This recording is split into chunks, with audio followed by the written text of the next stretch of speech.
Vous êtes bien sur Mizane TV. Nous accueillons aujourd'hui Jean-Paul Chagnolot, co-auteur avec Pierre Blanc du livre Atlas des Palestiniens, itinéraire d'un peuple sans État, publié aux éditions Autrement. Bonjour Jean-Paul Chagnolot. Bonjour. Vous êtes président de l'IREMO, Institut de recherche et d'études Méditerranée-Moyen-Orient et professeur émérite des universités. Jean-Paul Chagnolot, peut-on encore parler de stratégie sécuritaire quand le gouvernement israélien approuve ouvertement un plan de conquête totale de Gaza? N'est-ce pas là une politique d'annexion pure et assumée comme telle? Non, je crois qu'il n'y a plus de question de sécurité à ce stade-là. Ou plutôt, si, il y a une question de sécurité, mais c'est pour les Palestiniens qui sont dans une totale insécurité, où qu'ils soient sur la bande de Gaza. Et aussi, il faut le souligner, en Cisjordanie, là, les ambitions du gouvernement Netanyahou et de ses alliés d'extrême droite sont extrêmement claires. Il s'agit de reconquérir, recontrôler intégralement la bande de Gaza et avec aussi, il faut le souligner, un processus tout à fait inacceptable de nettoyage ethnique, avec en plus l'idée qui a été maintes fois réaffirmée de faire partir le maximum de Gazaouis, c'est-à-dire en fait de déporter un maximum de gens à l'extérieur, ce qui est évidemment inacceptable et tout à fait contraire au droit international. Le projet israélien à Gaza vise-t-il à repousser massivement les Palestiniens vers le sud afin de permettre l'implantation de colonies dans le nord du territoire? Oui, la question des colonies peut se poser, mais je trouve que c'est une question importante et en même temps seconde, je dis pas secondaire, mais seconde par rapport à l'objectif que je viens d'évoquer. Parce que là, il s'agit de véritablement, je répète, de liquider la question palestinienne et de liquider de la pire des façons. De toute façon, dès qu'on parle de liquider, c'est effectivement inacceptable. Et là, il s'agit, je le répète, de mettre en œuvre, c'est ce qu'a dit Netanyahou, le projet qui est en fait celui de Trump, c'est-à-dire faire en sorte que des centaines de milliers de Gazaouis partent. Bon, on n'en est pas là, heureusement, mais c'est en tout cas ce vers quoi on se dirige. Et en tout cas, aujourd'hui, il y a une volonté qui est maintenant pratiquement mise en œuvre complètement, c'est-à-dire détruire l'intégralité de l'enclave de Gaza, de ces villes, et en particulier Rafah vient d'être, alors je ne sais pas à quel degré, mais probablement un très large degré, complètement rasé. Et pourtant, aucun pays ne souhaite accueillir les Palestiniens dans ces conditions-là, que ce soit l'Égypte ou la Jordanie. Donc, ce projet de nettoyage ethnique sera-t-il possible dans le futur? On peut espérer que non, d'abord parce que vous le dites, les principaux pays riverains, c'est-à-dire en fait c'est l'Égypte en ce qui concerne Gaza, mais c'est aussi la Jordanie ou la Syrie par rapport à la Cisjordanie, pourquoi pas le Liban. Donc c'est une affaire qui n'est pas du tout réglée. Ça paraît impensable, mais en tout cas beaucoup de membres du gouvernement et bien d'autres en Israël y pensent sérieusement, et donc ont sans doute différentes façons de régler le problème que vous évoquez, et notamment par une espèce d'hypocrisie cynique qui consiste à dire que pour des raisons humanitaires, on va aider des gens à partir, alors qu'en fait, on les force à partir dans des conditions inacceptables.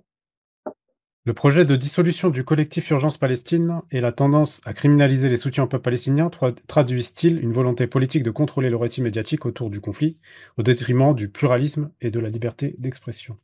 Je crois que depuis maintenant des mois et des mois, il y a, on va dire, je ne parlais peut-être pas de contrôle, mais en tout cas, il y a la volonté d'imposer un discours dominant qui est repris par beaucoup de chaînes d'information. D'ailleurs, ils acceptent le discours dominant qui consiste à privilégier la question des otages, qui est évidemment une question très importante, mais oublier complètement la réalité des destructions qui se font à Gaza, qui est aujourd'hui au bord de la famine.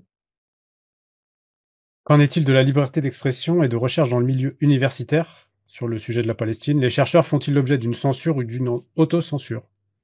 Non, je ne crois pas qu'on puisse parler de censure. Je pense qu'il y a effectivement des volontés de limiter leur liberté d'expression. Mais moi qui suis universitaire, je n'ai jamais rencontré cet obstacle. Et si jamais je le rencontrais, je ferais en sorte par tous les moyens légaux de le mettre, de le dépasser. Et maintenant, quant à l'autocensure, ça, c'est des formes de, comment dirais-je, de prudence pour être aimable de certains. Mais je pense qu'il faut dire les choses telles qu'elles sont. Et en tant qu'universitaire, j'entends les dire, quelles que soient les circonstances. Pourtant, on voit dans le cas de François Burgat qu'il a été accusé d'apologie du terrorisme pour des écrits sur ses réseaux sociaux et dans ses livres. Vous ne trouvez pas ça Oui, étonnant? non, non, je trouve ça non pas simplement étonnant, je trouve ça inacceptable. En fait, il y a certains textes de droit qui ont été mis en œuvre, en particulier une circulaire dite Dupond-Moretti qui date du 8 ou 9 octobre et qui criminalise effectivement cette position, notamment par rapport au Hamas. Mais tout ceci est inacceptable, effectivement. J'espère que les juridictions vont en tenir compte. On entend souvent des critiques acerbes contre le gouvernement de Netanyahou, qualifié d'extrême droite, ce qui expliquerait l'extrême violence que ce gouvernement infligerait au peuple palestinien. N'est-ce pas plutôt l'idéologie coloniale sioniste, partagée par les principaux courants politiques israéliens, qui alimente cette violence, puisque sous Rabin déjà, qui était de gauche, la colonisation se poursuivait. Autrement dit, nous aurions affaire non pas à une différence de nature entre la droite et la gauche israélienne, mais seulement à une différence de degré. Qu'en pensez-vous? Non, je crois qu'il y a une vraie différence assez fondamentale. Euh, Quand on parle du sionisme, en fait, c'est une manière de gommer les choses. Il faudrait parler des courants du sionisme. Et en plus, il faudrait voir à quelle époque ils s'expriment. Mais entre les gens du Meretz ou certains du Parti travailliste et puis l'extrême droite israélienne, il y a vraiment un fossé. Pendant toute une période, d'ailleurs, disons jusque dans les années récentes, ces mouvances d'extrême droite étaient très marginales. Dans les années 80, elles étaient même interdites à la Knesset. Bon, donc je crois qu'il y a des différences. Nous sommes en Israël comme dans d'autres pays, en fait, dans des registres politiques qui sont extrêmement différents. Il y a des gens qui sont des progressistes et il y a des gens qui sont des réactionnaires. Il y a des gens qui sont même plus que des réactionnaires, qui sont des suprémacistes racistes. On a toute la gamme, comme dans toute société. Les suprémacistes en Israël ont-ils pris totalement le pouvoir dans ce pays? Non, ils influent beaucoup sur le pouvoir. Je pense qu'il y a aussi beaucoup de résistance dans d'autres fractions de la société israélienne. Et donc, je le répète, c'est un combat politique et idéologique que les Israéliens mènent entre eux, mais je ne parlerai pas davantage de cette façon. C'est-à-dire que je crois qu'il y a vraiment un débat politique en Israël. Malheureusement, en ce qui concerne la Palestine, il y a aujourd'hui une évolution assez radicalisée de la société israélienne, surtout après le 7 octobre, qui pour eux ou pour elles, la société israélienne a été un traumatisme. Donc on est dans cette situation-là où les radicalités sont assez largement, disons, normalisées en raison des événements d'octobre. Mais ça, il faudrait que les Israéliens s'en rendent compte davantage et se rendent compte de ce qui se passe à Gaza. Et je crois qu'il y a aussi une période dans laquelle beaucoup d'Israéliens ne veulent pas voir ce qui se passe à Gaza. Juste un chiffre qui me paraît important et que les Israéliens ne veulent pas prendre en compte, il y a plus de 50 000 morts actuellement à Gaza, sans doute beaucoup plus. Si on rapportait ce chiffre de 50 000 ou beaucoup plus à la société israélienne qui a 10 millions d'habitants à peu près, on aurait 250 000 morts en Israël. Les opinions politiques dans le monde arabe et le monde musulman, voire même dans le sud global, considèrent que l'Occident est complice du génocide israélien commis à Gaza. Cette opinion vous semble-t-elle fondée? Je crois qu'il y a beaucoup de gens qui sont. Alors, la question du génocide est compliquée. Qu'est-ce que c'est qu'un génocide? C'est une intention de détruire tout ou partie d'un groupe national en commettant un certain nombre d'actes, comme par exemple des meurtres ou encore créer des conditions qui rendent impossible la vie et qui risquent de mettre en danger la vie des gens. Donc on peut sans doute estimer que nous sommes dans la voie d'un génocide. C'est à une juridiction, notamment la Cour pénale ou la Cour internationale de justice, de trancher en dernière instance. Cela dit, je crois que le fait qu'il y ait un silence assourdissant, c'est vrai de l'Occident, c'est vrai des Européens en particulier, à part quelques pays, heureusement, comme l'Espagne, comme l'Irlande et quelques autres. J'espère la France, on verra. Pour l'instant, c'est assez mou. Mais aussi les régimes arabes. Les régimes arabes sont absolument muets, et le monde musulman aussi. C'est-à-dire que les opinions publiques sont sans doute extrêmement affectées, touchées, scandalisées, mais les régimes ne bougent pas. Et ce qui s'est passé tout récemment à Bagdad, bon, très bien, il y a eu une réunion, mais est-ce qu'il y a eu une action concrète de prise? Je n'en ai pas vu. Il y a un communiqué qui est assez ferme, qui exige le cessez-le-feu, qui envisage la reconstruction, mais aucune action concrète n'a été prise par le sommet arabe de Bagdad. Quels pourraient être justement les leviers d'action concrets de l'Europe par rapport au gouvernement d'extrême droite israélien actuel? L'Europe, si elle voulait exister sur le plan politique, elle prendrait en compte, sans parler de génocide à ce stade, en tout cas les destructions massives, qui est largement suffisant, les crimes contre l'humanité, ça a été évoqué très clairement par la Cour pénale internationale, les crimes de guerre, ça c'est une évidence, les crimes de guerre, c'est des violations des droits de la guerre, bien, ça mériterait de la part de l'Union européenne qui se targue de défendre les droits de l'homme, eh bien, de remettre en question, par exemple, les accords d'association, dont l'article 2, chacun le sait, fait du respect des droits de l'homme une condition fondamentale. Donc, il n'y a aucune réaction concrète. Je disais, en ce qui concerne les régimes arabes, il n'y en a aucune. Il n'y a aucune réaction concrète efficace. Des sanctions, par exemple, qui pourraient être imposées à Israël par l'Europe. Là-dessus, il y a une immense lâcheté. Par rapport aux pays arabes, justement, quels sont leurs leviers d'action concrets? C'est à eux de voir, mais enfin, ils en ont plusieurs. Ils pourraient remettre en question des relations commerciales. En tout cas, les pays du Golfe ont des moyens très importants. Ils ont des moyens financiers et par conséquent, ils ont des relations commerciales et financières importantes. Ils pourraient bouger. En fait, ils ne font rien. Ils laissent faire, en particulier les Émirats arabes unis. J'aimerais revenir sur quelques points clés évoqués dans votre ouvrage L'Atlas des Palestiniens. Quel a été le rôle historique du Fonds national juif dans l'appropriation des terres palestiniennes et qui les a vendues au début du XXe siècle? Ah, ça, c'est toute l'histoire du mandat britannique. Donc là, c'est aussi la responsabilité des Britanniques. Et le Fonds national juif, c'était en fait une institution qui faisait tout pour acheter des terres et faire en sorte que ces terres deviennent des terres juives. Et ces terres devenaient, au fond, les premiers éléments de ce qui deviendra plus tard un territoire d'un État. C'est ça le point central. Et la, la constitution de ces ensembles fonciers relevait pour l'essentiel d'achats auprès de grands propriétaires terriens, arabes. Et je dis arabes exprès parce qu'après tout, ces terres de Palestine, la Palestine dans les années 20 est devenue palestinienne progressivement.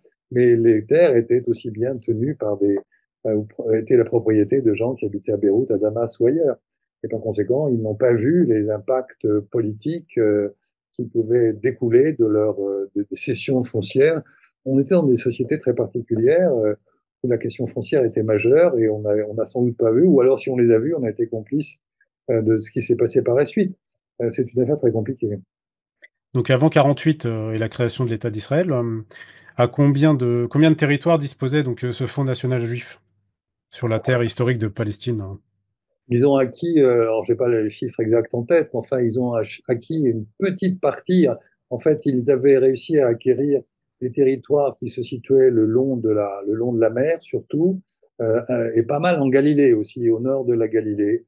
Donc ça faisait un pourcentage qui était assez réduit, mais c'était important d'un point de vue politique parce que c'était déjà les premiers moments d'une implantation foncière, donc d'un enracinement sur la terre, qui, je le répète, une fois devient territoire. Et d'ailleurs, le découpage qui a été fait par le plan de partage de 1947 s'est très largement inspiré de cet enracinement. C'est-à-dire que on a pris en compte d'abord les territoires qui étaient ainsi tenus par des habitants juifs de l'époque et des territoires qui ont été pris par le Front national juif, c'est-à-dire, je le répète, le nord de la Galilée et puis une bonne partie du littoral jusqu'à Tel Aviv. Jean-Paul Chagnollo, quelles sont les différences de taux de natalité actuels entre les populations juives et palestiniennes arabes? Ça, c'est une question difficile. En réalité, ce n'est pas tellement du côté israélien, du côté palestinien, parce que dans chaque société, il y a des différences importantes. Par exemple, chez les religieux orthodoxes israéliens, il y a un très fort taux de natalité. Chez certaines fractions de la société palestinienne, il y a aussi un très fort taux de naissance. Donc, on ne peut pas réduire ça à quelques chiffres ou quelques données. Ça dépend beaucoup aussi des sensibilités politiques, idéologiques ou des sensibilités culturelles des différentes fractions des deux sociétés. Au Mais à sein de terme, l'État, oui. mais si on prend le chiffre, si on prend globalement les données démographiques aujourd'hui, si on prend le territoire du Jourdain à la, à la, à la mer, c'est-à-dire en prenant à la fois l'État d'Israël dans ses frontières de 67 et les territoires palestiniens occupés, eh bien, on a à peu près autant de juifs israéliens que de Palestiniens. 7 millions d'un côté, 7 millions de l'autre. Quelles sont Donc, les dynamiques, la balance est démographique ou égalité démographique aujourd'hui sur ce territoire euh, de ce que fut autrefois la Palestine mandataire. dans quelle mesure les citoyens arabes israéliens d'origine palestinienne font-ils l'objet de discrimination et bénéficient-ils de droits moindres par rapport aux autres citoyens? Bon, sur le principe, sont des citoyens égaux, les citoyens arabes. Dans la réalité, ils ne le sont pas. Il y a de multiples discriminations et surtout, il y a eu en 2018, en juillet 2018, une loi qui a valeur constitutionnelle, qui s'appelle la loi de l'État-nation du peuple juif et qui introduit une discrimination fondamentale au sens propre du terme. C'est-à-dire que cette loi dit que la souveraineté appartient en fait seulement au peuple juif. C'est-à-dire que les décideurs, les maîtres de l'État sont uniquement les juifs et pas les arabes. Et ça, évidemment, c'est une discrimination d'une grande importance qui conduit à cette notion d'État juif et non pas simplement d'État des juifs dans lequel les juifs seraient en sécurité, mais avec d'autres. Dans la déclaration d'indépendance de 1948, qui était lue par Ben Gurion, on parlait autrement et on donnait une égalité avec tous ceux dans tous ceux qui vivaient, juifs ou non juifs, dans l'État d'Israël. Avec cette loi, c'est plus le cas. Il y a donc une contradiction entre la déclaration d'indépendance et cette loi sur l'État-nation du peuple juif. Avez-vous d'autres exemples concrets de discrimination que subissent ces populations? Sur le plan, on ne parle pas du plan militaire parce que là, on peut le comprendre, c'est-à-dire que à part les Druzes, les Palestiniens d'Israël ne sont pas obligés de faire leur service militaire, mais ça, on peut le comprendre. Sinon, il y a beaucoup de discrimination, notamment sur le plan des villes, c'est-à-dire que, par exemple, les subventions qui sont accordées aux villes arabes d'Israël sont bien moindres que celles qu'on va donner aux autres villes. Et puis, par exemple, si on prend la ville de Jérusalem, la partie est est une partie occupée qui a été illégalement annexée. Et cette partie est, en fait, il suffit de se promener à Jérusalem-Est pour se rendre compte que la plupart des services publics sont défaillants, alors que donc, dès qu'on part à l'ouest, à Jérusalem-Ouest, les choses sont tout à fait différentes. Donc là aussi, on a des discriminations très, très évidentes. Dans votre ouvrage, vous évoquez la bataille stratégique autour de l'eau. En quoi le contrôle des ressources hydrauliques en Cisjordanie constitue-t-il un levier central de domination territoriale et politique dans ce conflit? Là, c'est très clair. J'allais dire, techniquement et géographiquement, je renvoie au livre. C'est une bonne façon de l'aborder.